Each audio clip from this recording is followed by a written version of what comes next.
వాక్యపు విందు. ఆ విందు తర్వాత ఉన్నది, రోజు తింటున్నాం మనం. నన్ను మన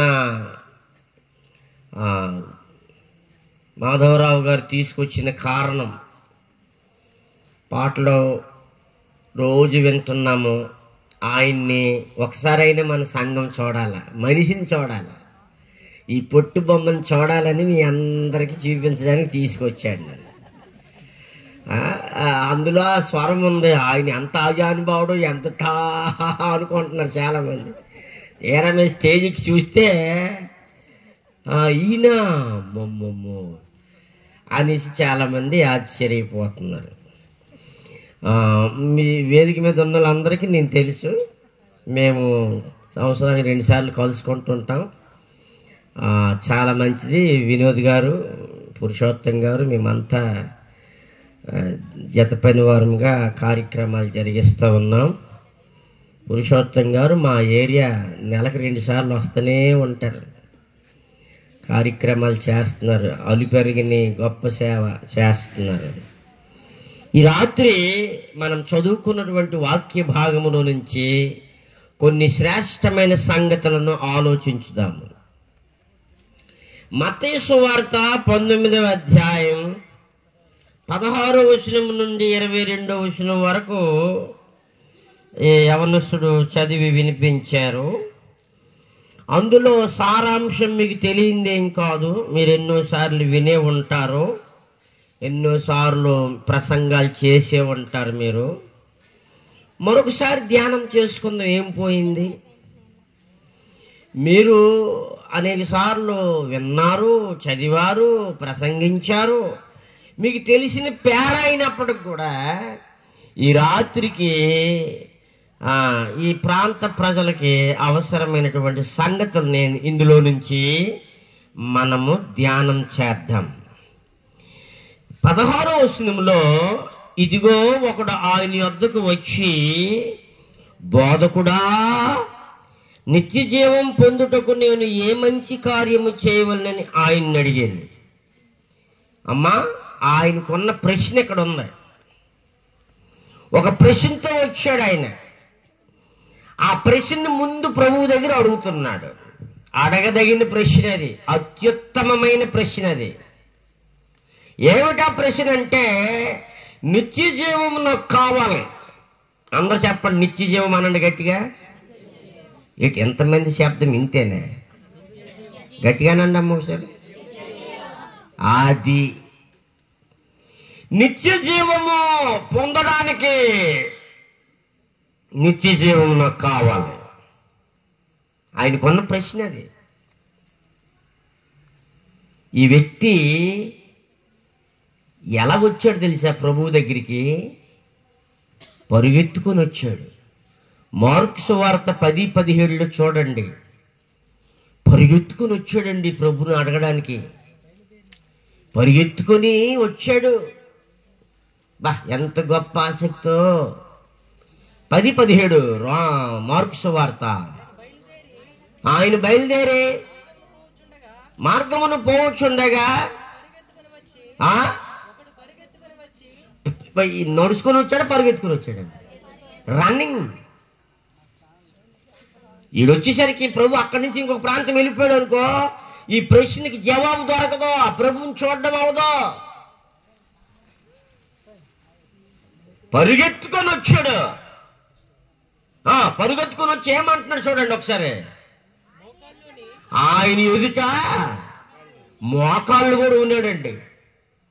మోకాళ్ళుని ఏ బోధకుడా? సద్బోధకుడా అంటే మంచి బోధకుడా. బోధకుల్లో కూడా తేడాలు ఉన్నారు అమ్మో, జాగ్రత్తగా వినండి. బైబిల్ పట్టుకున్నంత మాత్రాన ఓరమ్మో పెద్ద పెద్ద డెకరేషన్లు చేసుకుని వస్తుంటారు.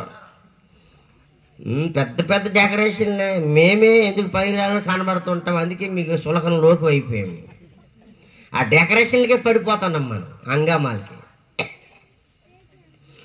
బోధకుల్లో తేడాలు ఉన్నారు. ఆ రోజుల్లో ఎంతో మంది బోధకులు ఉన్నారు. వాళ్ళు చెప్పేవారు కానీ చేయరాలు. ఎవరిని అడిగినా ఈ ప్రశ్నకి జవాబు దొరకలేదు. ఆయనకి ఎవరు సాటిస్ఫై చేయలేదు. ఆ నోట ఈ నోట విన్నాడు. ఇదిగో పరలోకపు రాజ్యపు సంగతులు అద్భుతంగా బోధిస్తున్నాడు, ఆశ్చర్యకార్యాలు చేస్తున్నాడని ఆ బాల గోపాలములు చిన్నలు మొదలుకొని పెద్దల వరకు ఆ సందులు ఈ సందులు ఆ ఊరు ఈ ఊరు మొత్తం మాట్లాడేసుకుంటుంటే విన్నాడు. అయితే నన్ను కూడా ఒక ప్రశ్న వేధిస్తుంది. ఆ ప్రశ్నకి ఈయన దగ్గరికి వెళ్తేనే జవాబు సరిగ్గా వస్తుంది. అయితే నేను వెళ్ళాలి. పరుగెత్తుకొని, అమ్మా ఈ పరుగెత్తుకొని వెళ్ళేవాడు ఎలా అంటాడో తెలుసా? లోకా 18:18 చూడండి. అమ్మో, లోకా 18:18 ఇలా వెళ్ళినటువంటి వ్యక్తి సామాన్యమైనడు కాదు. నీకు లాంటి నాకు లాంటి కాదు.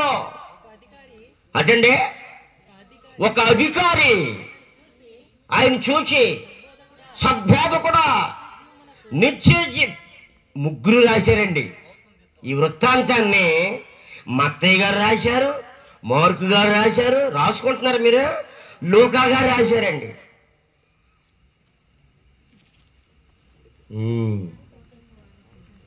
ఈ పేరాలో ఉన్నటువంటి సంగతులు ఏమిటంటే ఆయన గురించి జాగ్రత్తగా వినండి.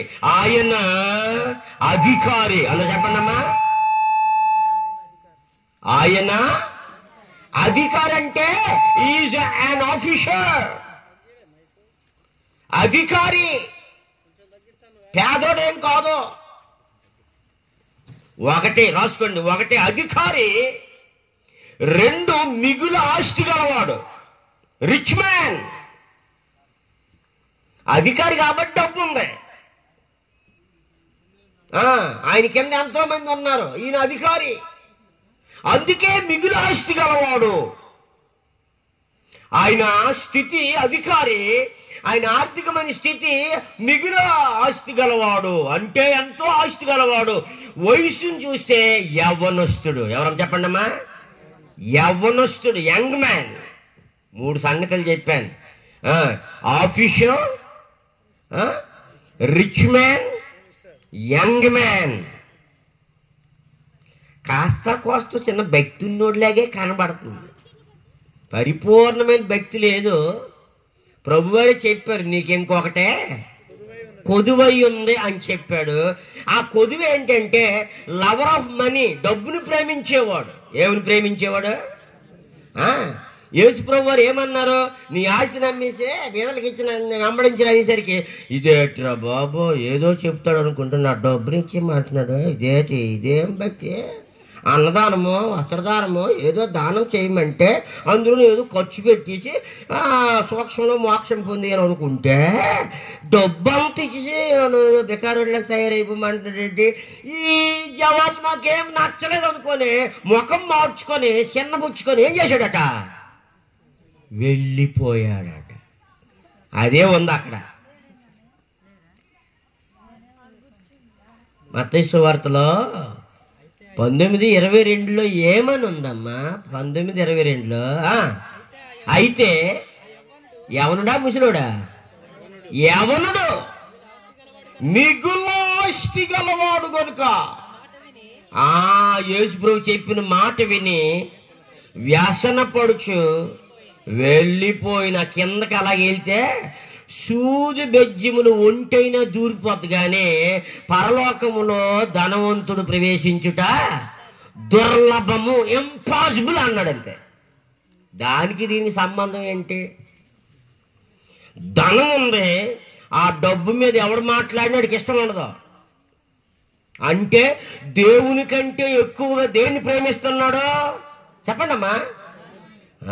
ఏం ప్రభు టెస్ట్ చేశాడేమో, పరీక్షించాడేమో, ఫెయిల్ అయ్యాడు. ఈరోజు కూడా సంఘాల్లోన ప్రసంగం కొద్దిగా తగిలితే, అయ్యగారు నా మీదే చెప్పాడమ్మా, నా మీదే అంతా ఈవేళ అంతా వాళ్ళ ఇంటికి వెళ్ళాడు, ఏదేదో చెప్పేసి ఉంటుంది నా మీద. అలాగనుకున్న వాళ్ళు చాలామంది ఉంటారు. వాళ్ళు ఆత్మ సంబంధులు కాదు. వాళ్ళు ఏమనుకోవాలంటే, ఈరోజు వాక్యం ద్వారా దేవుడు నాతో మాట్లాడాడు, ఆయన ద్వారా, ఆయనలో నుంచి దేవుడు వాక్య రూపాన్ని నాతో మాట్లాడాడు అనాలి తప్ప నా మీదే బాణాలు వేశాడు, నా మీదే బాంబులు వేశాడు, నా గురించే చెప్పాడు నీ ఎవరు ఎప్పుడు కూడా అలాగ అనుకుంటే నువ్వు శరీర సంబంధివి, ఆత్మ సంబంధివి కాదు. ఈరోజు ఆయన ముఖం చిన్నపుచ్చుకోవడానికి గల కారణం ఏంటంటే ఆయన ఎక్కువగా ప్రేమించే దాని మీద ప్రయోగించాడు యేసుప్రభు వారు. ఇంతకే ఆయన గురించి 7 సంగతులు చెప్తాను, రాసుకోండి. 7 సంగతులు చెప్తాను. ఒకటి, సరైన వ్యక్తి దగ్గరికి వచ్చాడు. ఈ కేమ్ టు రైట్ పర్సన్.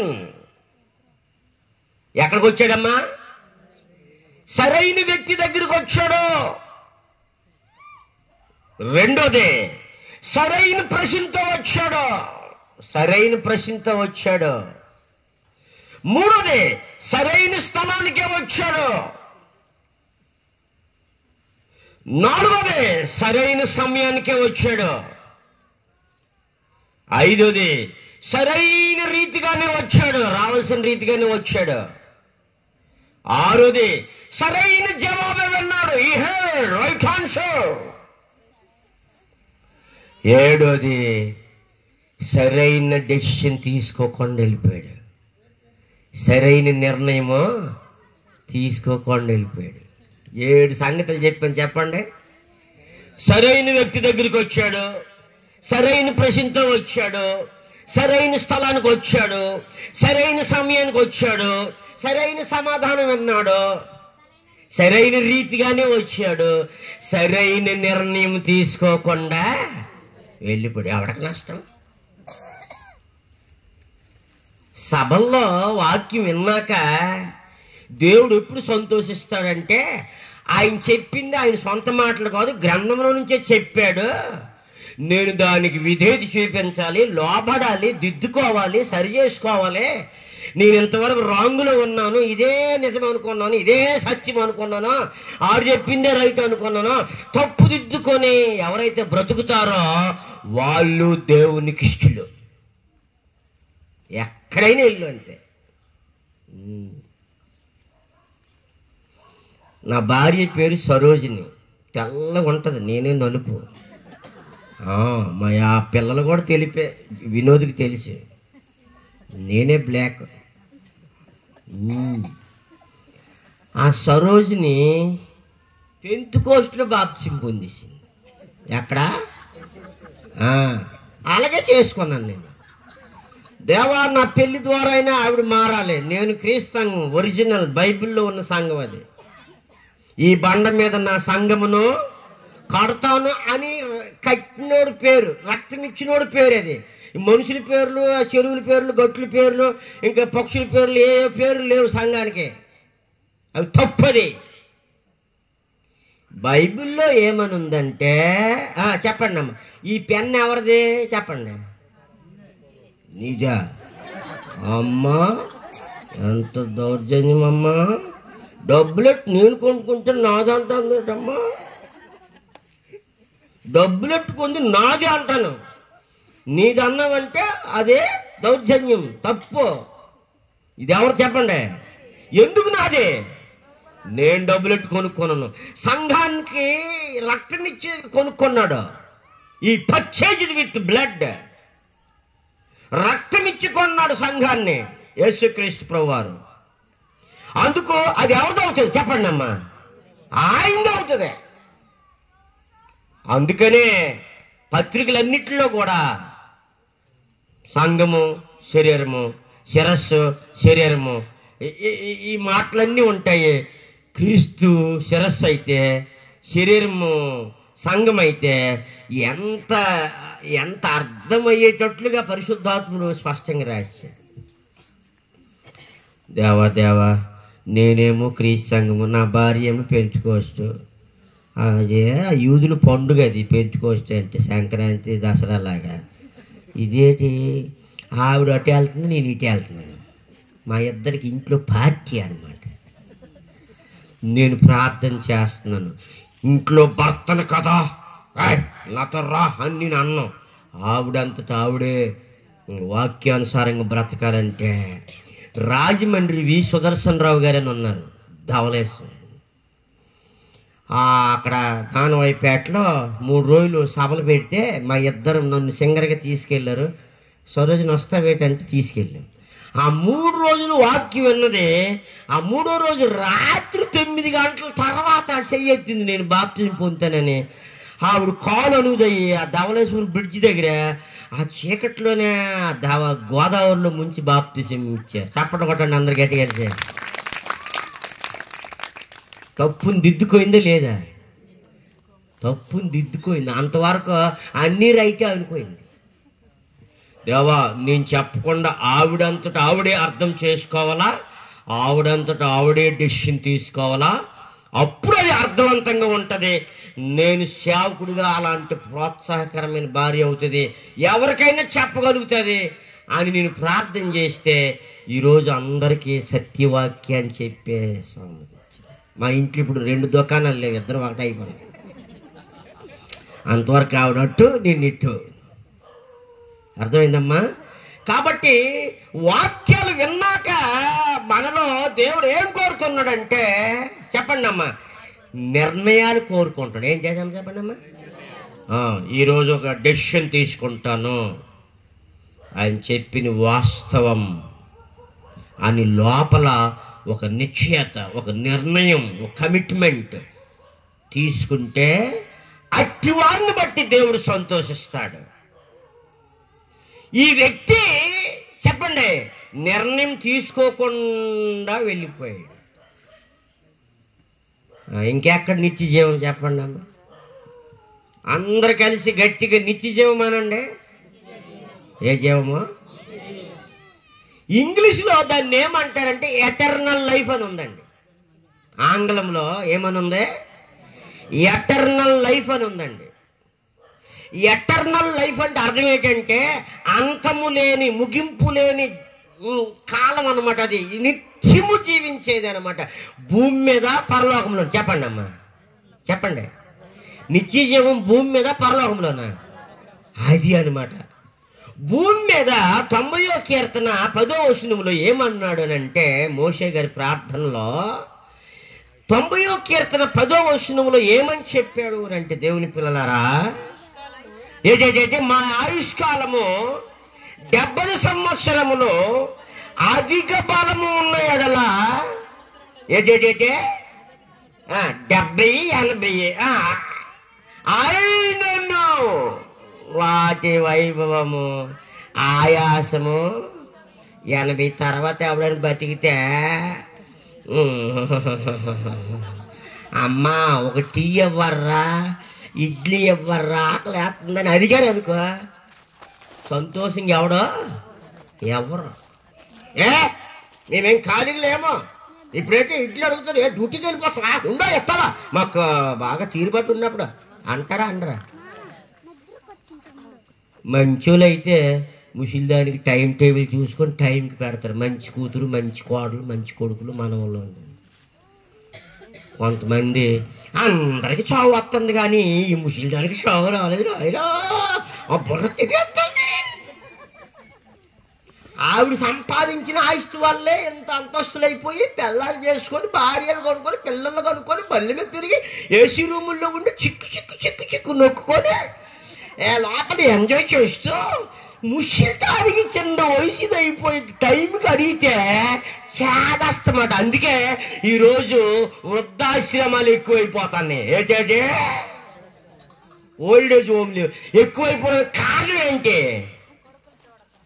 కొడుకు భార్య మాట అంటాడు, అలాగే అమ్మా, అలాగే అలాగే అలాగే మీ అమ్మ నాకు అడ్డు అయిపోతుంది, పంపించే వృద్ధాశ్రమంకే.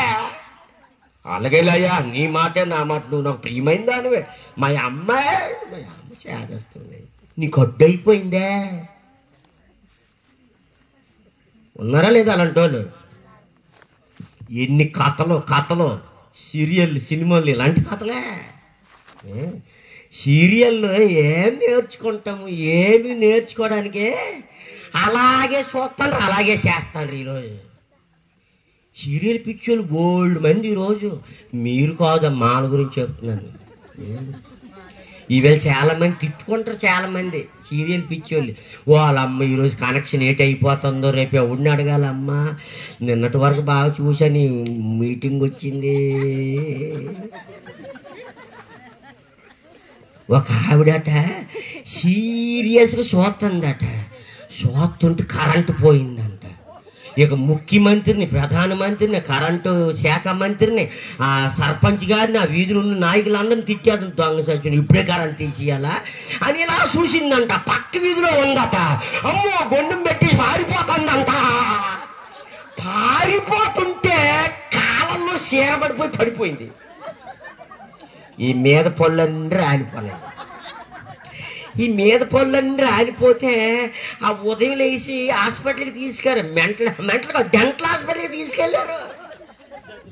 ఏ హాస్పిటల్కి అమ్మా? అప్పుడు ఆ డాక్టర్ గారు అన్ని తుడిచి అన్ని బాగా చేసి, అమ్మా ఒక 25,000 అవుతాయి, తర్వాత మందులు పద్యము ఎన్ని పోతుంటాయి. దేన్ని బట్టి? మీరు అలాంటి వాళ్ళు కదా, వాళ్ళ గురించి చెప్తున్నాను, మీరు మంచి వాళ్ళే.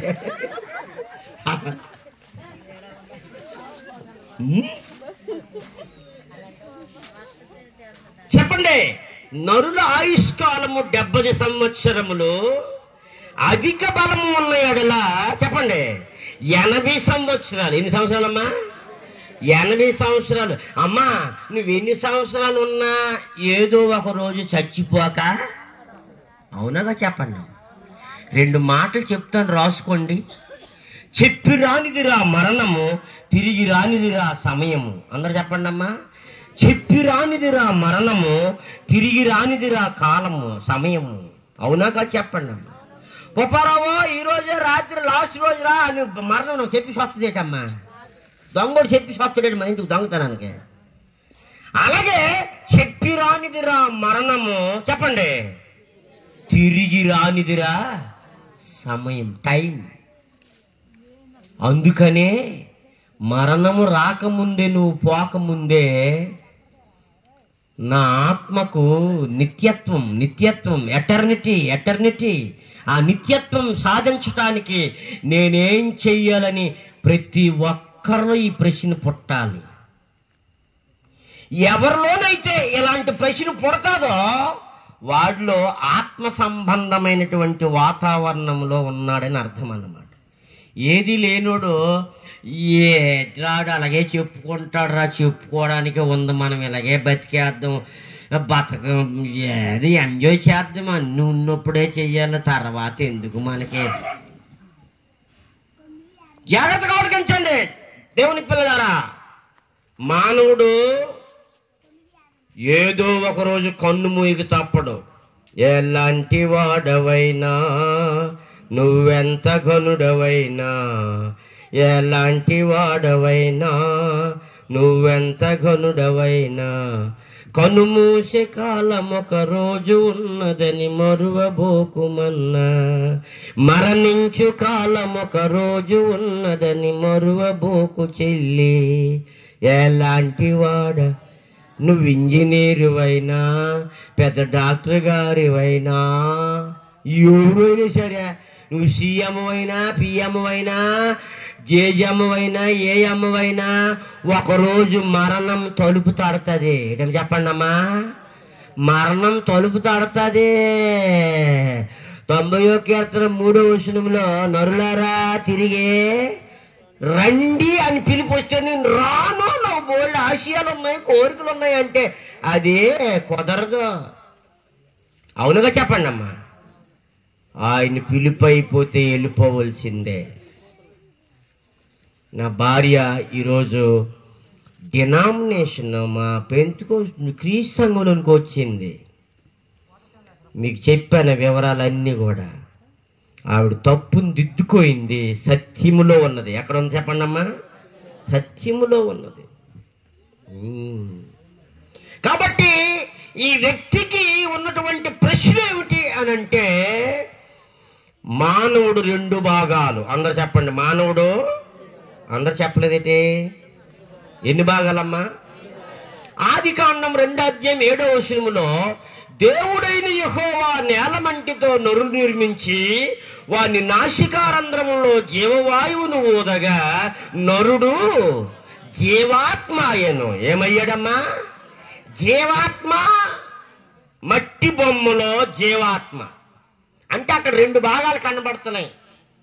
ఒకటి శరీరము, రెండోది ఆత్మ. ఈ రెండిట్లో ఏది శాశ్వతమైంది? ఆత్మ శాశ్వతమైంది. శరీరము మట్టికి పోయేది. ఎక్కడ పోయేదమ్మా? నీ దేహమును నమ్మబోకు మట్టి బొమ్మ, వట్టి బొమ్మ, వట్టి బొమ్మ, మట్టి బొమ్మ. నీ దేహము శాశ్వతమైంది కాదు. లోపలున్న ఆత్మే శాశ్వతమైనది. రెండోది చావు లేనిది. ఏదమ్మా చెప్పండి అమ్మా? దేవుడికి ఎలాగైతే చావు లేదో, దేవుడు భాగమైనటువంటి ఆత్మ మనందరిలో ఉంది. 84 లక్షల జీవరాశుల్లో మానవుల్లో మాత్రమే ఆత్మ. జంతువుల్లో, పక్షుల్లో, వృక్షాల్లో ఇంకెవరిలో లేదు. అందుకనే సృష్టిలో శ్రేష్ఠులము, దేవుని కంటే కొంచెము తక్కువ వారము. ఆత్మ ఈరోజు మనల్ని ఇక్కడికి తీసుకొచ్చింది. యోహాను సువార్త 6వ అధ్యాయము 63వ వచనంలో 6:63లో ఆత్మయే జీవింప చేయుచున్నది, శరీరము కేవలము నిష్ప్రయోజనమైనది అంటున్నాడు అన్నమాట. చెప్పండమ్మా, మన జీవింపజేసేది ఏం? చెప్పండమ్మా. నువ్వు చూస్తున్నావు, బైబిల్ చదువుతున్నావు, పనులు చేస్తున్నావు, కళ్ళు చూస్తుంది, చెవులు వినబడుతున్నాయి, నోటితో మాట్లాడుతున్నావు, చేతులు ఊపుతున్నావు. నేను నిలబడ్డానంటే లోపల ఈ కార్యాలను చేసింది ఎవరు? చేస్తుంది ఎవరో? లోపలున్న ఆత్మ. ఈ ఆత్మ నాలో నుండి వెళ్ళిపోతే నా శరీరం శవం. చెప్పండి, శరీరం ఏమైపోతే? శవం. ఆత్మ లేని శరీరం శవం, క్రియలు లేని విశ్వాసం మృతం. ఆత్మ లోపలుంటేనే అన్నీ జరుగుతాయి. ఆత్మ లేకపోతే కాలు చేసినా, గిల్లినా, కొట్టినా ఏమీ చలనం ఉండదు. అందుకనే ఈ దేహము గురించి ఆలోచించకూడదు. దేని గురించి ఆలోచించాలి? చెప్పండి అమ్మా. ఆత్మ గురించి ఆలోచించాలి. ఆయన అదే ఆలోచించి ఆ ప్రశ్నతో వచ్చాడు. మత్తయి 5:3లో కొండ మీద ప్రసంగంలో మొట్టమొదటి మాట ఏంటంటే, ఆత్మ విషయమై దీనులైన వారు ధన్యులు, పరలోక రాజ్యము అదండి. ఎంతమంది ఈరోజు ఆత్మ విషయమై పట్టించుకున్న వాళ్ళు ఉన్నారు? ఆత్మ విషయమై కేర్ తీసుకున్న వాళ్ళు ఎంతమంది ఉన్నారు? ఆత్మ గురించి ఆలోచించో లేరండి. ఉదయం మొదలుకొని రాత్రి పడుకునేంత వరకు శరీరం గురించే. దేని గురించి చెప్పండి అమ్మా? ఈ శరీరం గురించే. చెల్లి, నువ్వేం చేస్తావు రోజు చెప్పు అన్నాం అనుకో. ఉదయం లేస్తానండి అయ్యగారు, ఉదయం లేచిన వెంటనే బెట్టి తాగేస్తానండి, బెట్టి తాగేసిన తర్వాత బ్రష్ చేస్తానండి, బ్రష్ చేసిన తర్వాత స్నానం చేసేస్తానండి, ఆ తర్వాత బ్రేక్ఫాస్ట్ తయారైపోద్దండి, బ్రేక్ఫాస్ట్ తినేస్తానండి, ఆ తర్వాత వెళ్ళిపోతానండి, మళ్ళీ వస్తానండి, మధ్యాహ్నం వేసేస్తానండి, మళ్ళీ పని చేసుకుంటానండి, సాయంత్రం వేసేస్తానండి, పడుకుంటానండి, టీవీ చూస్తానండి, సీరియల్ చూస్తానండి, నిద్రపోతానండి, అలా రోజు రొటీన్గా అంట. మరి ఆత్మ విషయం ఏం పట్టించుకున్నాం? ఎంతసేపు అది చేసాను ఇచ్చేసానని శరీరం గురించి చెప్తావు తప్ప, లేవగానే ప్రార్థన చేసుకున్నాను, గ్రంథం చదివాను, కీర్తనలు పాడాను, ఆ తర్వాత అన్ని కార్యక్రమాలు అనేవాళ్ళు ఎంతమంది? మీరు అబద్ధం ఆడుకొని చెప్పండి. ఈరోజు ప్రార్థనతో ప్రారంభించానండి ఈ తేదీ, నన్ను చేతులు ఎత్తండి. ప్రార్థనతో ప్రారంభించానండి ఈ దినాన్ని అనేవాళ్ళు చేతులు లేగలేదు. మీరు మంచోళ్ళు ఒప్పుకున్నారు. అంటే ఉదయాన్ని రాత్రి అంతా పడుకున్నాక ఉదయాన్ని దేవుడు నీకు జీవాన్ని ఇస్తే, ఆరోగ్యాన్ని ఇస్తే, మరొక దినాన్ని నీకు శాంక్షన్ చేస్తే, ఆ ప్రప్రథమ గడియల్లో దేవా రాత్రి అంతా కాపాడినందుకు మీకు స్తోత్రం నాయన, ఈ దినమంతా కూడా సహాయం చేయండి అని 2 మాట్లాడడానికే నీకు తీరిక లేదా? ప్రార్థన లేని దినము, దీవెన లేని దినము. అందరూ చెప్పండి, ప్రార్థనతో ప్రారంభించు, ప్రార్థనతో ముగించు ఒక దినాన్ని. అందరూ చెప్పండి మాట. ఒక దినాన్ని ఏం చేయాలట? ఒక దినాన్ని ప్రార్థనతో ప్రారంభించు, ప్రార్థనతో ముగించు. అందరూ చెప్పండి. రేపటి నుంచి చేస్తానని వాళ్ళు చేతులు ఎత్తండి. రేపటి నుంచి తప్పక చేస్తాను అన్నయ్య, తమ్ముడా, నువ్వు గోల్డెన్ రూల్ చెప్పావు, నాకే క్షేమము, నా కుటుంబానికే మేలు, నా ఆధ్యాత్మిక జీవితానికి ఇది ఎంతో ఉపయోగము, ఇందులో తప్పేమీ. రేపటి నుంచి అయినా సరే ఒక సందేశం విన్నాక లోపాలు దిద్దుకోవాలి. ఏం చేయలేం చెప్పండి అమ్మా? కొత్త నిర్ణయాలు తీసుకోవాలి. పెంతుకోస్టులో పుట్టి పెరిగి క్రీస్తు సంఘం భర్తను నన్ను చేసుకున్నాక నా భార్య మారిందా లేదా? మారింది. సత్యం తెలిసిపోయింది.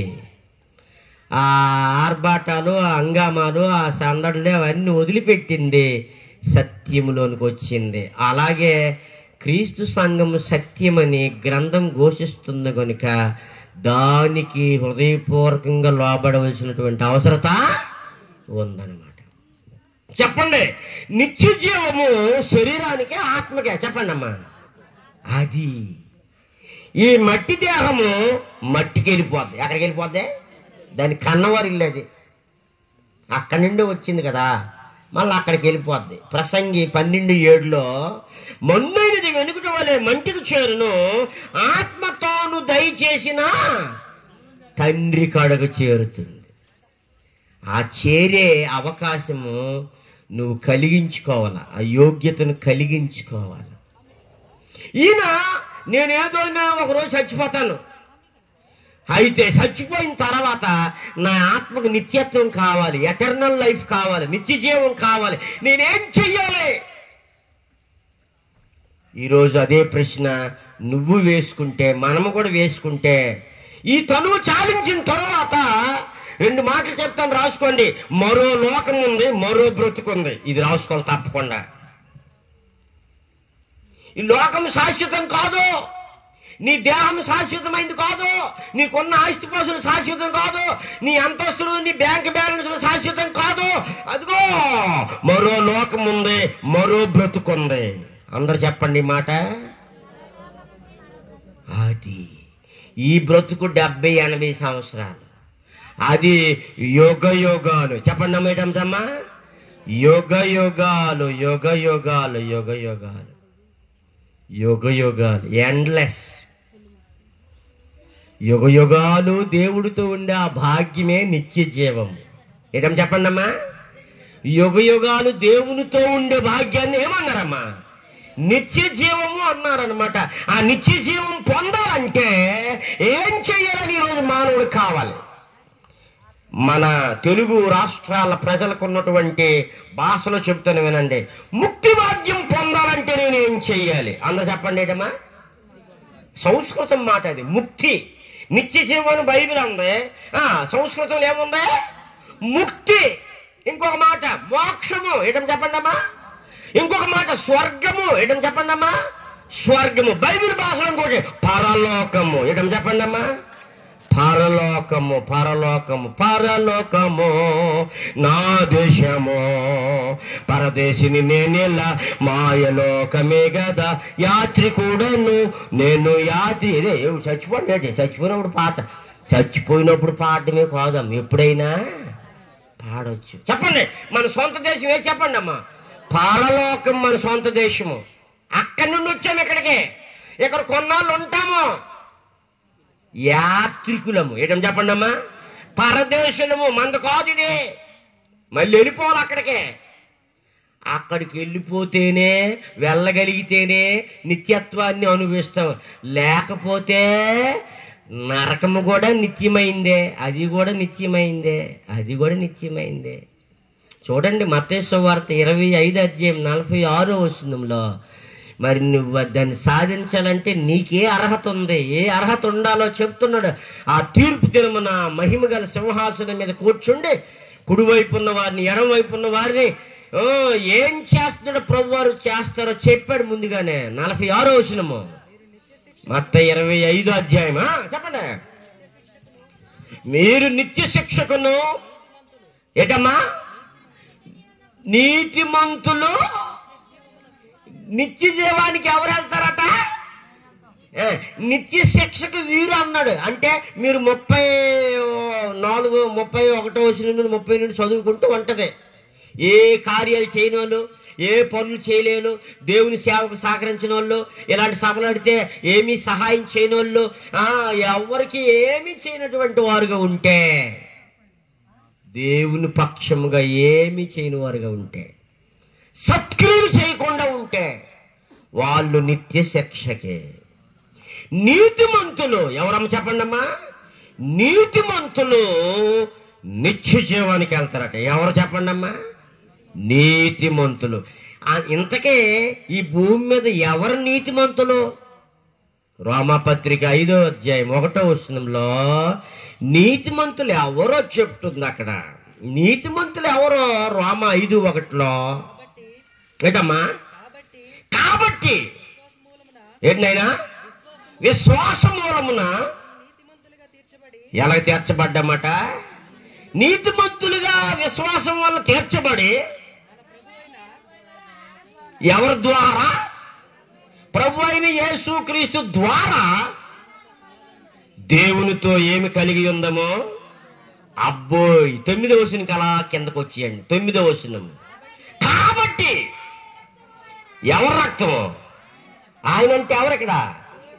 యేసుక్రీస్తు రక్తము వలన, యేసుక్రీస్తు రక్తము వలన ఇప్పుడు నీతిమంతులుగా. చూడండి, నీతిమంతులు ఎవరు అంటే యేసుక్రీస్తుని విశ్వసించిన వారు. ఆయన నా పాపముల కొరకు రక్త ప్రోక్షణం చేశాడు, నా కొరకు చనిపోయాడు, ఆయన సమాధి చేయబడ్డాడు, తిరిగి లేచాడు అని నమ్మిన వారు నీతిమంతులు. సంఘములో చేర్చబడిన వారు నీతిమంతులు జాబితాలోకి వస్తారు. వాళ్ళు అన్నమాట. జాగ్రత్తగా వినండి. ఆయన ఎవరు వాచి చూపిస్తున్నారు, ఆయన బని. జాగ్రత్తగా వినండి, కొద్దిసేపు దేవుని వాక్యాన్ని వినండి దేవుని పిల్లరా. మళ్ళీ నిన్న లేదు రేపు రాదు కనుక కొద్దిగా 2 నిమిషాలు మాటలు ఆలకితే ఏం పోదు. ఇక్కడ ఏమన్నాడమ్మా? మళ్ళీ 9వ వచనం చదవండి. కాబట్టి ఆయన రక్తము వలన నీతిమంతులముగా తీర్చబడి మరింత నిశ్చయముగా ఆయన ద్వారా ఉగ్రత నుండి రక్షింపబడుదుము. తర్వాత యావయనగా శత్రువులమై ఉండగా ఆయన కుమారుడు మన కొరకు ఏమైపోయాడట? మరణించాడు. Jesus died for us. మన పాపముల కొరకు ఆయన చనిపోయాడు, రక్తం కార్చాడు. రక్తంలో ప్రాణం ఉంది. లేవి కాండం 17:11 ప్రకారం తీయక్కర్లేదు, రాసుకుంటూ చాలు. రక్తంలో ప్రాణం ఉంది. రక్తం ఇచ్చాడంటే ప్రాణం ఇచ్చాడు.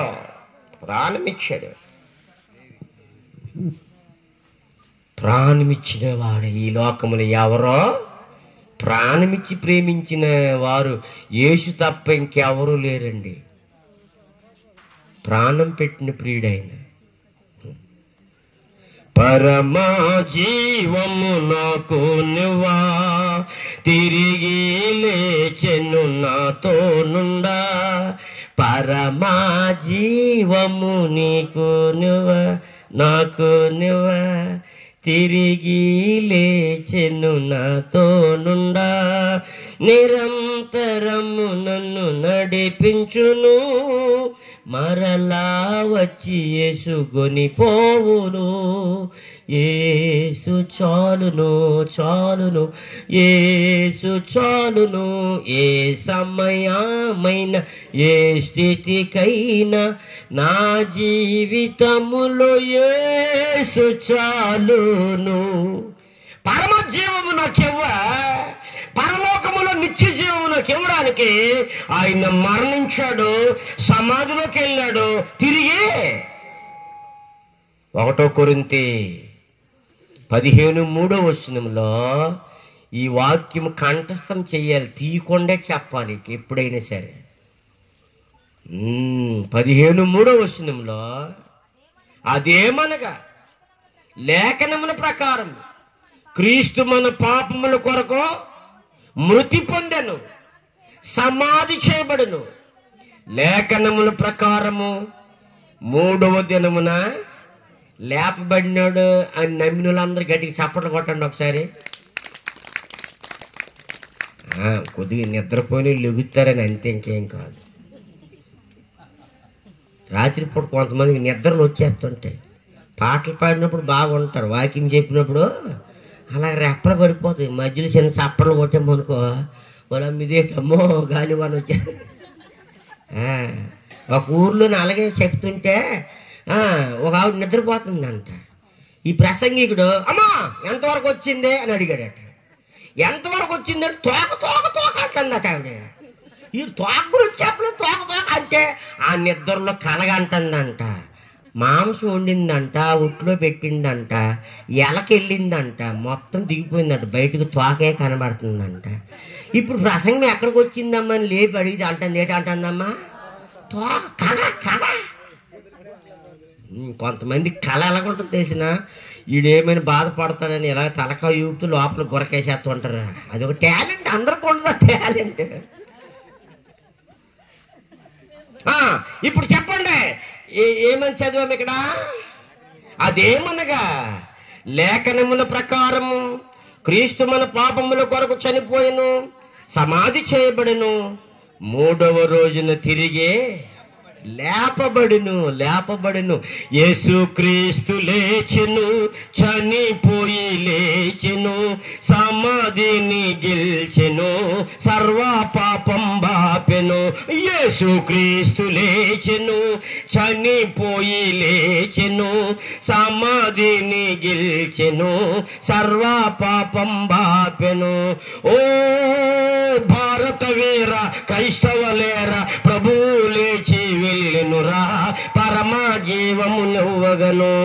ఓ భారత వీర క్రైస్తవలేర, ప్రభువు లేచి వెళ్ళెనురా, పరమాపురము చేరెనురా. యేసుక్రీస్తు లేచెను, చనిపోయి లేచెను, సమాధిని గెల్చెను, సర్వ పాపం బాపెను. మీ అందరికి ఒక ప్రశ్న వేస్తాను.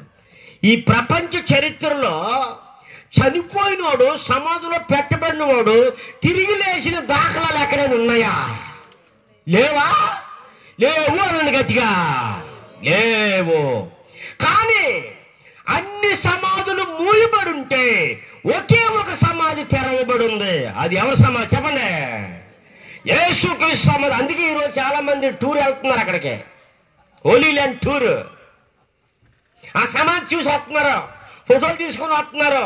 అన్ని సమాధులు మూయబడి ఉన్నాయి నేటి వరకు. ఒకే ఒక సమాధి చెప్పండి అమ్మా తెరవబడి ఉంది. అంటే ఆయన సమాధిలో లేడు. బ్రతుకున్నప్పుడు ఈయన తిరిగి లేస్తానని చెప్పాడు అని చెప్పి పెద్ద రాయి పెట్టి సైనికులు కాపలా పెట్టి పెద్ద సెట్టింగ్లు చేశారు. ఎవడి సెట్టింగ్లో అక్కడ పని చేయలేదు. ఆదివారం తెల్లవారుజామును రానే వచ్చింది. చెప్పండి అమ్మా. అక్కడ చూడడానికి వెళ్తే మత్తయి సువార్త 28 అక్కడ చూడండి ఎంత అద్భుతమైన మాట. 28 ఏమని ఉంది ముందు ఆయన ఎక్కడ లేడు, తాను చెప్పినట్లే లేచి ఉన్నాడు. లేచాడైనా. మీకు గుంటూరు తెలుసా? గుంటూరు దగ్గర వినుకొండ ఉంది. వినుకొండ, ఆ వినుకొండలో పుట్టి పెరిగాడు గుర్రం జాషువా గారు. ఎవరమ్మా చెప్పండి? గుర్రం జాషువా గారిని ఎరగని తెలుగుడు ఎవడు ఉండడండి. గబ్బిలము ఇలాంటి అన్నీ రాసి. గుర్రం జాషువా గారు, వాళ్ళ ఇంటి పేరు గుర్రం, ఆయన పేరు యెహోషువ. ఇంగ్లీష్లో జాషువా అంటారు. గుర్రం జాషువా. ఆయన ఎన్నో తత్వాలు సమాధిలోకి వెళ్ళి రాశాడట. ఎన్నో ఏండ్లు గతించిపోయినవి కానీ ఈ శ్మశాన స్థలి కన్నులు మోచిన మందభాగ్యుడు ఒకడైనను లేచిరారు అకట ఎన్నాళ్ళి చలనంబులే నిశయనంబు ఏ తల్లులల్లాడిరో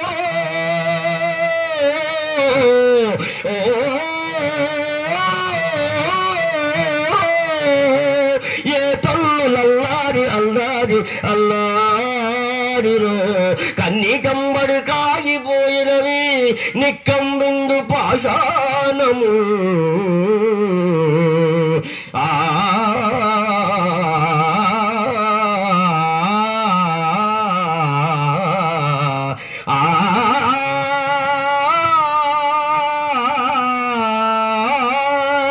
ఎన్నో ఏండ్లు అంటే మొదటి మానవుడైన ఆదాము మొదలుకొని ఈ రోజు వరకు చచ్చినోడు, సమాధిలో చచ్చినోడు, తిరిగి లేచిన దాఖలాలు ఎక్కడా లేవు, యేసుప్రభు తప్ప. అది రాశాడు గుర్రం జాషువా. అందరూ పాడేసుకుంటున్నాడు, తత్వాలన్నీ అవార్డులు రివార్డులు పొందేస్తున్నాడు. ఒక్కరు కూడా స్టేజీ మీద యేసు తప్ప ఇంకెవడు సమాధిని ఖాళీ చేసి తిరిగి లేచినోడు లేడని ఎవడు చెప్పడం లేదు. ఈ మధ్య కృపారావు చెప్తున్నాడు, ఈ చోటనే సత్కవీంద్రుని కమ్మని కలము నిప్పులలోన కరిగిపో,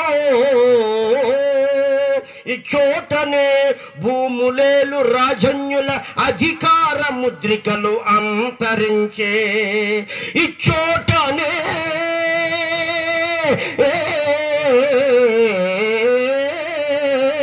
లేత ఇల్లాలి నల్ల పూసల చౌరు గంగలో పడి కలిసిపోయే,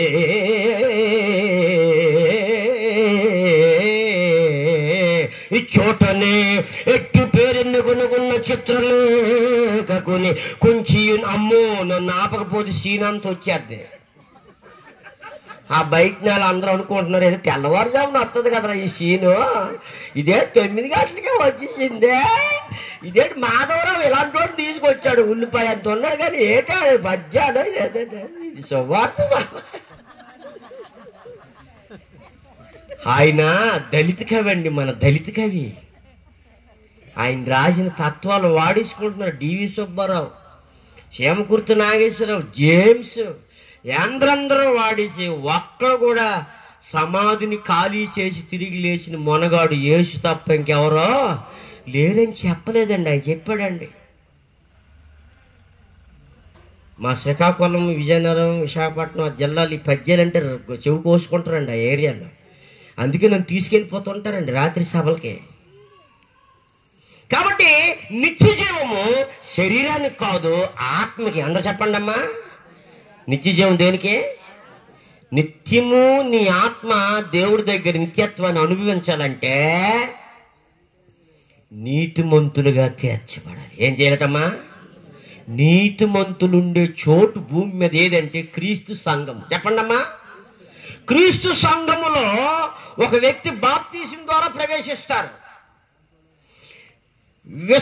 వినుట వలన విశ్వాసం కలుగుతుంది.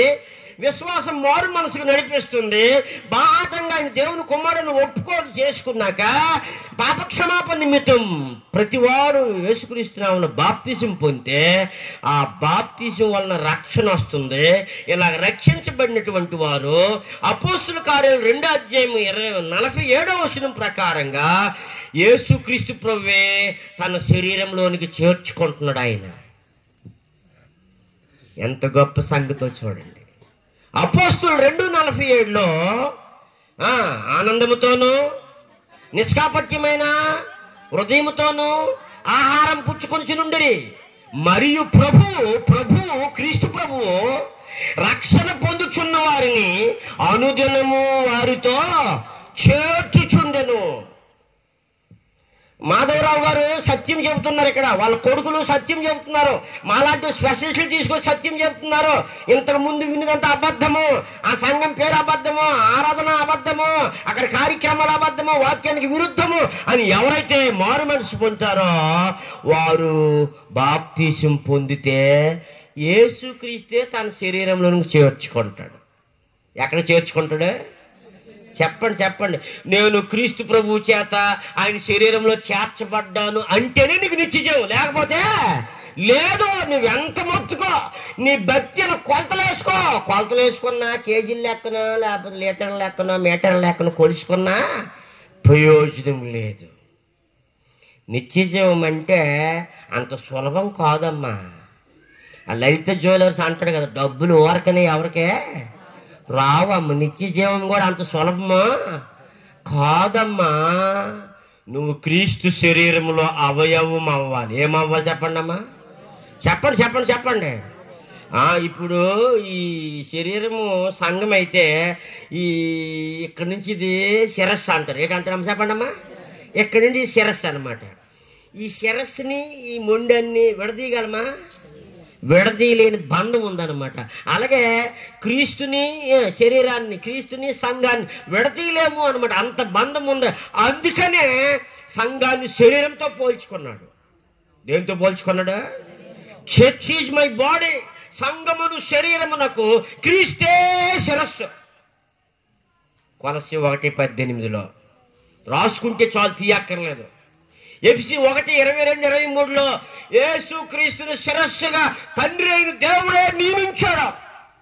శిరస్సు నీకే, నీ పేరే శిరస్సు, సంఘానికి నీ పేరే ఉండాలని చెప్పాడు. శిరస్సును అత్తుకోకుండా ఎవరైనా ఉంటే జీవము లేనివారు. నిత్య జీవం వారికి లేనే లేదు, నిత్య జీవము లేదు అన్నమాట. కాబట్టి దేవుని పిల్లలారా, నిత్య జీవం అంటే మనము సంఘములో ఉండాలి. అమ్మా, ఈరోజు రోగముతో ఉండి చనిపోయినా పరలోకం వెళ్తాం. రాసుకోవాలి ఇది. రోగముతో ఉండి చనిపోయినా పరలోకం వెళ్తాం, కానీ పాపముతో ఉండి చనిపోతే పరలోకానికే చెప్పండి. ఏది ఎలాగా? రోగాలు ప్రసంగాలు చేస్తున్నారు ఇప్పుడు స్వస్థత సభలో. ఏటమ్మా చెప్పండి అమ్మా, అక్కడ నిజంగా ఏది జరగలేదు. మేము కూడా విశాఖపట్నంలో ఒక ఆవిడకి పాము కరిచిస్తే ఆ గ్రౌండ్లో తీసుకుని వెళ్ళాము. ఏం చేయకపోతే నువ్వు డూబు ఎలా అని చెప్పేసి రాళ్ళతో కొడిశారు. ఆ పక్కనే పాస్కని వెళ్ళాడు ఒక వ్యక్తి, పాము కరిచింది. పాము కరిస్తే పెద్ద టవల్ కట్టేశారు. ఇక్కడే స్వస్థలు చేసిన అయ్యగారు ఉన్నారు కదని స్టేజ్ మీద తీసుకెళ్లారు. తీసుకెళ్తే ఏమీ చేయలేదు, అది అబద్ధాలని తెలిసిపోయింది. స్వస్థతల ప్రసంగాల కంటే పాపాలు పోయే ప్రసంగాలు చేయాలి. ఏటమ్మా చెప్పండి అమ్మా? రోగాలు పోయే ప్రసంగాలు చేసే కంటే ఏటమ్మా పాపాలు పోయే ప్రసంగాలు చేయాలి. ఈ రోజుల్లో ఈ రోగాలు వస్తాయి పోతాయి, కానీ పాప రోగం ముందు చూసారా, ఆ పాపాన్ని పోగొట్టే ప్రసంగాలు ఈరోజు దైవజనులు సత్యవాక్యం ద్వారా చెబుతున్నారు. ఆ వాక్యాన్ని వింటేనే మనం మేలు పొందుతాము. బాప్తిస్మం పొందిన తర్వాత ఒక వ్యక్తి ఎక్కడుంటాడు అని అంటే ఎవరికి తెలియదు. నేను సంఘములో ఉన్నానని చెప్పాలి. ఎక్కడ ఉన్నానని చెప్పండి అమ్మా? సంఘం ఎవరిదే? క్రీస్తుది. క్రీస్తు శిరస్సుగా కలిగిన సంఘములో నేనున్నాను. ప్రతి ఆదివారం రొట్టె విరుస్తున్నాను. అపోస్తుల బోధ సహవాసమందు, ప్రార్థన చేయటందు, రొట్టె విరుచుటందు ఎడతెక్క ఉన్నాను. నెలకు ఒకసారి నేను రొట్టె వేరవను, సంవత్సరానికి ఒకసారి రొట్టె వేరవను. ప్రతి ఆదివారం ఎరవాలి. అలాంటి జీవం కలిగినటువంటి జీవ నియమం కలిగినటువంటి సంఘంలో నేను ఉన్నాను అని అంటే నిత్య జీవం నీ సొంతం. అది విశ్వాస సంబంధమైన మంచి పోరాటము అన్నమాట. 1 తిమోతి 6:12 ఆ మాటని తిమోతికి పౌలు గారు చెబుతున్నారనమాట. నిత్య జీవం నీకు ఎలా వస్తుందో దాన్ని ఎలా కాపాడుకోవాలో చెబుతున్నాడు తిమోతికి చెబుతున్నాడు పౌలు గారు. 6:12 చెబుతున్నాడు చూడండి. 6:12 విశ్వాస సంబంధమైన ఏ పోరాటం అమ్మా? మంచి పోరాటం, ఫెయిత్ఫుల్ ఫైట్. విశ్వాస సంబంధమైన మంచి పోరాడము, నిత్య జీవము చేపట్టుము. దానిని పొందుటకు నీవు పిలువబడి అనేక సాక్షులు ఎదుట ఒప్పుకున్నావు. మంచి ఒప్పుకోలు తీసుకున్నావు అనమాట. కాబట్టి తను జాగ్రత్తగా కాపాడుకోవాల్సిన అవసరం ఉంది. రోమాపత్రిక 2:7 నిత్య జీవం నాకు కలగాలి అంటే నేనేం చెయ్యాలి? సూత్రాలు, దైవిక సూత్రాలు గ్రంథం నిండా ఉన్నాయి. ఊరకనే కాదు, ఊరకనే రాదు నిత్యత్వం. ఈ 2:7 ఏమన్నాడమ్మా? సత్క్రియను ఓపికగా చేయొచ్చు, మహిమను, ఘనతను, అక్షయతను వెతుకు వారికి ఏ తెస్తాడట? మన పాఠం పేరు ఏం పేరట? నిత్య జీవము. సత్క్రియలు అని చెప్పండి. ఏ క్రియలు అమ్మ చెప్పండి అమ్మా? సత్క్రియలు, గుడ్ వర్క్స్, సత్క్రియలు చేయాలి. ఈ సంఘంలో ఇలాంటి కార్యక్రమాలు ఎన్నిసార్లు జరిగినప్పటికి కూడా, మాటికి జరిగినప్పటికి కూడా, ఇదిగో నా కుటుంబం తరపున, ఇదిగో మా వ్యక్తిగతంగా అని సత్క్రియలు చేయడం అన్నమాట. సేవ చేయడం, పరిచర్య చేయడం, నీకు తోచిన కానుక ఇవ్వడము, ఆ సంఘంలో ఉన్నటువంటి ప్రతి దానిలో పాలుభాగస్తులు అవ్వటం, సువార్త ప్రకటించడం, ప్రార్థన చేయడం, సత్క్రియలు ఎన్ని ఉన్నాయో. మత్తయి 5:16 ప్రకారంగా మనుషులు మీ సత్క్రియలను చూచి పరలోకమందున్న మీ తండ్రిని మహిమపరిచినట్లు వారి ఎదుట మీ వెలుగు ప్రకాశింపనీయండి అని చెబుతున్నాడు. సత్క్రియలు చెయ్యాలి సంఘములో ఉన్న వాళ్ళందరూ. నేను ఏ క్రియలు చేయనండి, నేను ఎలాగే ఉంటానండి, నాకు ఆ నిత్యత్వం మాత్రం కావాలండి బాబు అంటే అది ఎలా కుదురుతుందండి? ఎలా కుదురుతుంది? దానికి అర్హత కావాలి. ఏం కావాలి చెప్పండి అమ్మా? ఏం కావాలి? ఇదిగో ఈ కుర్చీలో కూర్చోన్నాడు కదా ఈ తమ్ముడు ఒకసారి లేచి నిలబడు, అక్కడ నా కోసం నిలబడు, చప్పట కొట్టండి ఒకసారి. నిలబడమంటే నిలబడ్డాడు అంటే దైవజనుడు అంటే అంత గౌరవమైంది చూడండి. ఇప్పుడు కూర్చొని ఆయన నేను పోలీస్ సెలక్షన్కి వెళ్ళాము అనుకోండి, పోలీసు అర్హత ఉన్నోళ్ళు, ఐటు వెయిటు సర్టిఫికెట్లు అన్ని ఉన్నోళ్ళు రెండేనంటే వెళ్ళిపోయాం మేము కలెక్టర్ ఆఫీస్కి. అక్కడ అందరు లైన్గా ఉన్నారు. లైన్ ఉంటే ఆ లైన్లో నేను కూడా ఉన్నాను అనుకోండి. ఆయన దగ్గరికి వచ్చేసరికి నువ్వు సెలెక్ట్ అయిపోయావు, రేపు జాయిన్ అయిపోయింది సార్. ఆయన నా దగ్గరికి వచ్చి నువ్వెందుకు వచ్చావా? Police selection sir. మరి ఆయన సెలెక్ట్ చేశారు, ఆయన మార్కులు నాకంటే తక్కువ సార్, ఆయన మార్కులు చాలా తక్కువ అని అంటున్నాను. ఎంత నేను వాదించినా ఒరే నీకు ఇది తక్కువరా అన్నాడు అనమాట. ఏటమ్మా చెప్పండి అమ్మా, ఏంటి అన్నాడు? అన్నీ ఉన్నాయి, అడిగంటే ఎక్కువ అన్నీ నీవే, కానీ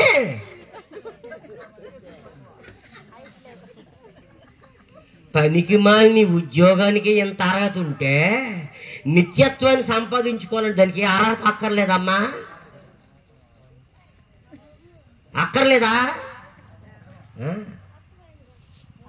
మీ ఊరికి దగ్గరలో ఏ ఊర్లో సినిమా హాల్ ఉందో నాకు తెలియదు. మరి మదిరిలో సినిమాల్లో ఎక్కడ తీసుకున్న దూరపు సులభం కాదమ్మా నిత్యత్వం, పరలోకం దూరిపోవడమా. సినిమాల్లో ఎక్కడ తీసుకుంటే ఎవడైనా దూరిపోవచ్చు, అంత సులభం కాదమ్మా. దానికి నిష్ఠ, నియమాలు, జీవ నియమము, దాన్ని పాటిస్తే ఈ భూమి మీద సంఘంలో దాన్ని సాధిస్తే, సంపూర్ణత సాధిస్తే అప్పుడు ఆ నిత్య జీవం పొందుకుంటాం. ఎలా పడితే అలా జీవించేసి నా ఇష్టమే జీవితాంతం నెరవేర్చి ఆత్మ సంబంధమైన వాతావరణంలో నేను, నా కుటుంబము, నా పిల్లలు పెరగకుండా, మా వినోద్ అంటున్నాడు ఇందాక, చూడండి ఆ తండ్రి ఏది చెప్తే ముగ్గురు కొడుకులు అలా చేస్తున్నారు, అలాగ కొడుకులు అంత జాగ్రత్తగా నడిపించుకుంటున్నారు. అలాంటి వాళ్ళు ఈరోజు ఉండాలండి అంటున్నాడు ఆయన. తండ్రి ఒకటి చెప్తే వీళ్ళు చేసి అలాగే చెప్తావా అని చాలామంది ఉన్నారు. కానీ తండ్రి చెబుతున్న మాట, ప్రతి మాట ముగ్గురు కొడుకులు చేస్తున్నారంటే శబాష్ అండి, గ్రేట్ అండి, చాలండి, ఆనందం అండి అది. ఈరోజు చాలామంది సేవకుల పిల్లలు సరిగ్గా తల్లిదండ్రుల మాట వినడం లేదండి, పెద్ద పెద్ద డైరెక్టర్లు కొడుకులు కూడా. కానీ ఈ ముగ్గురు కూడా తండ్రితో కలిసి ఈ పరిచర్యలో వారి యొక్క శ్రమదానము, వారి పరిచర్య, వాళ్ళ కష్టం చూస్తుంటే దేవుడు మీకు మంచి భవిష్యత్తు ఇస్తాడు. ఇలాగే జీవితాంతము తండ్రితో కలిసి సంఘములో దేవుడు పని చేయండి, దేవుడు మన పని చేస్తాడు. నిత్య జీవం పొందడానికి, అర్హతను సాధించడానికి మనం ఏం చెయ్యాలో అర్హతలన్నీ గ్రంథములో చెప్పబడ్డాయి. వాటిని మనం రోజు రోజుకి సాధించుకోవాలి, రోజు రోజుకి సాధించాలి. అమ్మా, భూమి మీద నిత్యత్వాన్ని సాధించడానికి మనకు మాదిరి ఒకే ఒక్కడు యేసు ప్రభువే. ఎవరమ్మ చెప్పండి అమ్మా? తండ్రి చేత అంగీకరించబడ్డాడు ఆయన. శరీరధారి ఉన్న దినములలో ఆయన ఎలా బ్రతికాడో అలా మనం బ్రతకగలిగితే, ఆయన ఎలా విధేయులు చూపించాడో మనం అలా విధేయులమైతే, ఆయన ఎలా భయభక్తులు కలిగి ఉన్నాడో మనం అలా భయభక్తులు కలిగి ఉంటే తండ్రి చేత అంగీకరించబడతాం. ఈరోజు వరకు ఒకే ఒక్కడు అక్కడికి వెళ్ళిపోండు, తండ్రి దగ్గరికి. ఒకే ఒక్కడు. ఎవరమ్మా చెప్పండి అమ్మా? ఒకే ఒక్కడు. ఆ తర్వాత మనందరం అక్కడికి వెళ్ళాలి. ఆ వెళ్ళే సాధనాలు చేయడానికే ఇలాంటి కోటాలు పెడుతున్నారు. ఈ కోటాలు పెట్టడంలో డబ్బులు ఎక్కువైపోయి ఏ పని పోట్లే కాదండి, ఆయనకు ఫుల్గా బిజీ. అయినా సరే నేను నా స్థానిక సంఘం మరికొందరిని పిలిచి, ఆ సేవకులు పిలిచి కార్యక్రమాలు చెయ్యాలి, దైవ కార్యక్రమాలు చెయ్యాలి. 1 కొరింథీ 15:58 ప్రభు కార్యాభివృద్ధి యందు ఎప్పటికీ ఆసక్తులై ఉండాలని పౌలు గారు చెప్పిన ప్రకారంగా, ఇదిగో మాధవరావు గారి కుటుంబము స్థానిక సంఘం కొద్ది మంది అయినప్పుడు కూడా ఏమని ఉందమ్మా? కాగా నా ప్రియ సహోదరులారా, మీ ప్రయాసము ప్రభువునందు వ్యర్థం కాదు. వర్షం వచ్చిందని నిరాశపడక్కర్లేదు. దేవుని కొరకు నువ్వు ఒక స్టెప్ ముందుకేస్తే ఆయన నడిపించుకుంటాడు. ఆయన వ్యర్థం కాదని ఎదిగి స్త్రీలను కథలను వారును ఏ కార్యాభివృద్ధి? ఇవి ఎవరి కార్యమా? ఇప్పుడు ఇదే వాళ్ళ కొడుకుల కార్యమా, ఆయన కార్యమా? కాదు, ప్రభు కార్యాభివృద్ధి యందు ఎప్పటికీ ఆసక్తులునయుండు. ఆసక్తి సన్నగిల్లిపోకూడదు. ఇదేంటి ప్రతి నెలకు ఒకసారి, 2 నెలలకు ఒకసారి, 6 నెలలకు ఒకసారి ఏదైనా పెట్టేస్తాండ అనుకోకూడదు అనమాట.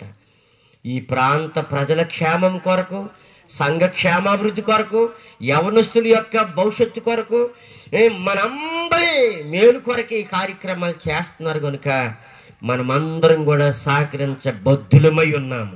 అమ్మా, చచ్చేలోపు అందరూ చెప్పండి, చచ్చే లోపు యోహాను సువార్త 17:3 ఇది నిత్య జీవానికి ప్రతి ఒక్కరు తెలుసుకోవాల్సినటువంటి సంగతి. అద్వితీయ సత్యదేవుడు అయిన నిన్నును ఒక భాగము, రెండోది నీవు పంపిన యేసుక్రీస్తును ఎరుగుటే. నాకు దేవుడు తెలుసు అంటే కాదు. ఆయన ఈ లోకానికి యేసుక్రీస్తుని పంపించాడు సశరీరుడుగా. ఆయన ఎందుకు పంపించాడో ఎరగాలి. ఎరగడం వేరు, తెలుసుకోవడం వేరు. అద్వితీయ సత్యదేవుడు, God is one and only. దేవుడు ఒక్కడే. ఆయన మనం చెడి పడినప్పుడు సహితం మనల్ని ప్రేమించి, దుష్ట సాంగత్యం చేసి మనం దేవునికి దూరమైనప్పుడు మరలా ఆయన యొద్దకు మనల్ని చేర్చుకోవడానికే తన అద్వితీయ కుమారుని లోకానికి పంపించాడు. ఆ యేసుప్రభు వచ్చి దూరస్తులమైన మనల్ని తండ్రికి ఏం చేశాడట? సమీపస్తులు చేశాడు. ఈ సంగతిని వెరగకుండా ఏటో నాకు తెలియదండి, అద్వితీయ సత్యదేవుడు అట్ట, యేసుక్రీస్తు అట్ట అంటే కాదమ్మా. ఎరగాలి. ఏం చేయటమ్మా? ఎరగాలంటే ఆయన సంఘములు ఏ కార్యక్రమాలు చేస్తున్నారో ముందెళ్ళి ఆ కార్యక్రమాల్లో ఉండాలి. ఆ సిరీస్ ఆఫ్ లెసన్స్, ఆ పాఠాలు చెప్పినప్పుడు వినాలి. అప్పుడే నీకు నిత్య జీవం. సత్యలోపు నాకు దేవుడు అర్థమయ్యాడు, అద్వితీయ సత్యదేవుడు నాకు అర్థమయ్యాడు. తర్వాత రెండోది ఏంటంటే ఆయన పంపిన యేసుక్రీస్తు ఎవరో నాకు అర్థమయ్యాడు. ఈ రెండు అర్థం కాకపోతే నిత్య జీవం మనకే రాదు అన్నమాట. కాబట్టి ఈరోజు యేసుక్రీస్తుని గూర్చిన విశ్వాస విషయంలో, జ్ఞానం విషయంలో ప్రపంచ క్రైస్తవుల ఏకత్వము లేదు. ఎఫెసీ 4:11-13 రాసుకోండి చాలు. అక్కడ దేవుని గూర్చి, దేవుని కుమారుని కూర్చున్నటువంటి జ్ఞాన విషయంలో, విశ్వాస విషయంలో ఈరోజు ఏకత్వం లేదు అన్నమాట. భిన్న అభిప్రాయాలు, భిన్న బోధలు వచ్చేసాయి దేవుని పిల్లారా. మరి నువ్వు ఎప్పుడు తెలుసుకుంటావు? తెలిపేవారిని తెప్పించుకోవాలి కదా. ఎక్కడ పడితే అక్కడ మీటింగ్లు అయిపోయి పారిపోతే జిమ్మిక్కుల కోసం ఏటమ్మా చెప్పండి అమ్మా, అక్కడ ఏటో అయిపోతుందట, ఏదీ లేదు, అదంతా హిప్నాటిజం, అదంతా మోసం. అపోస్తులు ఇప్పుడు ఉన్నారా? లేరు. అపోస్తులు లేరు అని అంటే అద్భుత కార్యాలు ఇప్పుడు జరగవు. వాళ్ళు వాక్యాన్ని స్థిరపరచడానికి, బలపరచడానికే ఆ రోజుల్లో జరిగాయి. ఇప్పుడు చేసిందంతా ఒట్టిది. విమర్శకులకి దొరికిపోతున్నారు వాళ్ళు. చాలా తప్పు. సత్యవాక్యాన్ని మాత్రమే చెప్పాలి. ఏం చెప్పాలి చెప్పండి అమ్మా? లేనిపోయిన మాటలు చెప్పకూడదు, కళ్ళబుల్లు మాటలు చెప్పకూడదు, మాయ చేయకూడదు. ఎఫెసీ 1:13 ప్రకారంగా ఒక వ్యక్తి రక్షణ ఎలా పొందుతాడు అని అంటే సత్యవాక్యాన్ని మాత్రమే చెప్పాలి. సత్యవాక్యం. అందుకని ఇక్కడ క్రీస్తు సువార్త సత్య సందేశం అన్నారని. ఎంత మంచి మాట అండి అది. చెప్పండి, అక్కడ ఏముందో 1:13లో మీరును ఏ వాక్యమట అంద చెప్పండి అమ్మా. సత్యవాక్యం అంటే అబద్ధాల వాక్యాలు చెప్పిన వాళ్ళు కూడా ఉన్నారు. అబద్ధాన్ని సత్యంలాగా బోధించే వాళ్ళు ఉన్నారు. మీరును సత్యవాక్యమును అనగా రక్షణ సువార్త. సత్యవాక్యములోనే ఉంది రక్షణ సువార్త. అబద్ధ బోధల్లో లేదని, అది మాయ కబుర్లవి. ఈ రాత్రికాల సమయంలో ఒక రాత్రి 40 నిమిషాల్లో నేను చెప్పితే అంత అర్థమైపోదు. రాబోయే దినాల్లో అనేక సందర్భాల్లో కలుసుకుంటే అనేక అంశాలు మనం నేర్చుకుంటాం. చెప్పండి, నిత్యత్వాన్ని కోల్పోయిన ధనవంతుడైన యవ్వన అధికారి అని ఇంటికి పెట్టుకోండి. ఈరోజు పేరాకి, ఈరోజు మనం చదువుకున్న పేరాకి నిత్యత్వాన్ని కోల్పోయిన ధనవంతుడైన యవ్వన అధికారి అని పెట్టుకోవాలి. ఏం కోల్పోయాడో చెప్పండి అమ్మా. నిత్యత్వాన్ని కోల్పోయిన ధనవంతుడైన యవ్వన అధికారి. ఆయనలాగే ఉంటామా మనము? సత్యవాక్యం వినబడింది, నీ నిర్ణయం ఏంటి?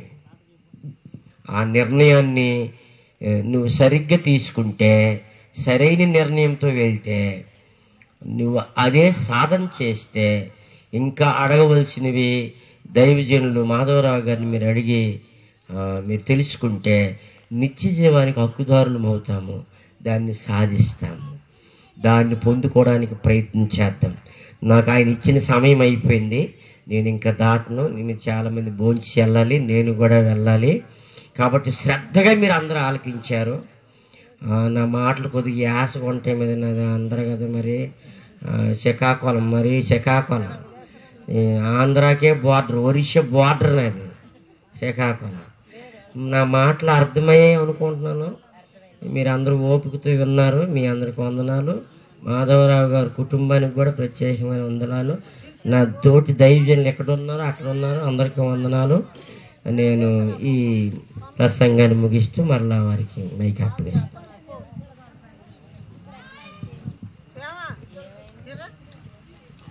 సరే, ప్రియమైన దేవుని బిడ్డలారా, మీకు బాగా అర్థమైంది అనుకుంటున్నాను. ఈరోజు వారు చెప్పినటువంటి ప్రతి మాటను కూడా నేనైతే చాలా నేర్చుకున్నాను. మీరు కూడా నేర్చుకున్నారని నమ్ముతున్నాను.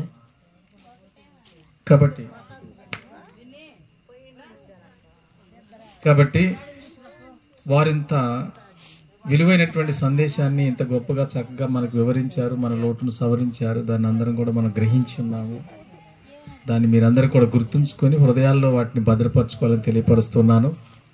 మరింత గొప్ప సందేశం ఇచ్చినందుకు నిజంగా మీ అందరి తరపున మన ప్రభు అయిన యేసుక్రీస్తు యొక్క నామం పేరిట మల్వారం గ్రామంలో క్రీస్తు సంఘం తరపున మరి ప్రత్యేకమైనటువంటి వందనాలు తెలియపరుస్తున్నాను. సార్, వారు ఇక్కడికి వచ్చినందుకు నేను ఒక సన్మానం చేద్దాం అనుకున్నాను, కానీ వాతావరణం బాగలేదు, సహకరించలేదు. వారి సన్మానాన్ని నిజంగా నేను ఈ వర్షం ఇలా వస్తుందని ఊహించలేదు, కానీ నేను బాధపడ్డాను. కానీ దేవుడు నా బాధలో ఉన్నటువంటి సెగ మొరను ఆలకించాడు. ఈ వర్షాన్ని తగ్గించడం చాలా సంతోషంగా ఉంది. సంఘమంతా చాలా శ్రమ పడ్డారు. మీ శ్రమకు, మీ ఓపికకి వందనాలు తెలియపరుచుకుంటున్నాను. తర్వాత ఇంకొక కార్యక్రమం ఉంది. మన బ్రదర్ గారు కృపారావు గారి యొక్క ప్రార్థన మేరకై ఒక పుట్టినరోజు వేడుకను బాబుకు కేక్ కట్ చేయడానికి నాగరాజు గారు చాలా ఇష్టపడ్డారు. వారెంతో విలువైనటువంటి రీతిగా ఈ గొప్ప కార్యక్రమంలో వారు చాలా సహాయపడ్డారు. వారు మరి వారి కుటుంబ సభ్యులందరూ కూడా ఇక్కడికి కేక్ తీసుకుని వచ్చినట్లయితే కృపారావు గారి యొక్క ప్రార్థన ద్వారాగా ఈ కేకును, ఆ బిడ్డకు ఆశీర్వాదమును, కూడుకున్న మీ అందరి యొక్క ప్రేమపూర్వకమైన ప్రార్థన దీవెనలు, దేవుని దయ వలన ఆ బిడ్డకు దీర్ఘాయుష్ని ఇవ్వాలని కోరుకుంటూ మనం చేసుకుంటున్నాను. మరి